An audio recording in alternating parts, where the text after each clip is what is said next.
17 বছরের প্রতিজ্ঞা ভেঙে ভাত খেলেন ইনু মিয়া।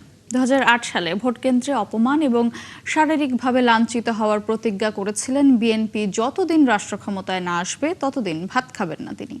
সেই প্রতীক্ষায় অটল থেকে কাটিয়ে দিলেন 17 বছর। আলামিন টিটুর তথ্য ছবিতে প্রতিবেদন।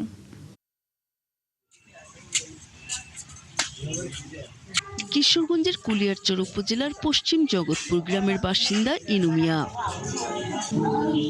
2008 সালে ভোটকেন্দ্রে অপমান ও শারীরিকভাবে লাঞ্ছিত হওয়ায় প্রতিজ্ঞা করেছিলেন বিএনপি যতদিন রাষ্ট্র ক্ষমতায় না আসবে ততদিন আর ভাত খাবেন না।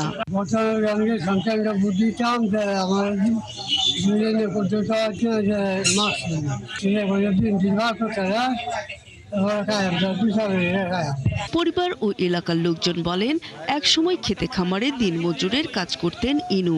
জড়িত ছিলেন বিএনপির রাজনীতির সঙ্গে। ভীষণ ভক্ত ছিলেন শহীদ প্রেসিডেন্ট জিয়াউর রহমান এবং প্রয়াত সাবেক প্রধানমন্ত্রী বেগম খালেদা জিয়ার।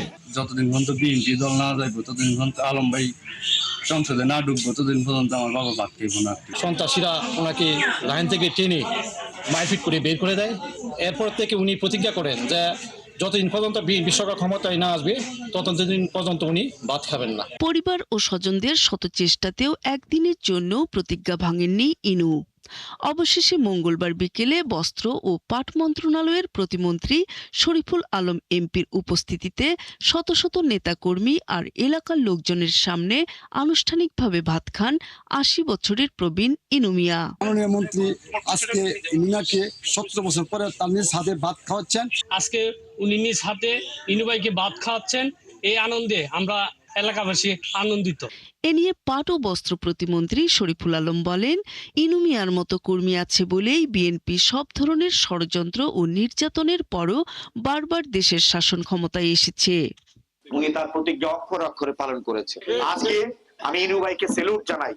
বিএনপি চেয়ারম্যান, বর্তমান সরকারের মাননীয় প্রধানমন্ত্রী জনাব তারেক রহমান সাহেবের পক্ষ থেকে আপনাকে লাল সালাম জানাই। যাদের দ্বারা ইনু মিয়া নির্যাতিত হয়েছিলেন তাদের বিচার দাবি করেন বিএনপি নেতাকর্মীরা। নূর তাজমিন নীর, ৭১।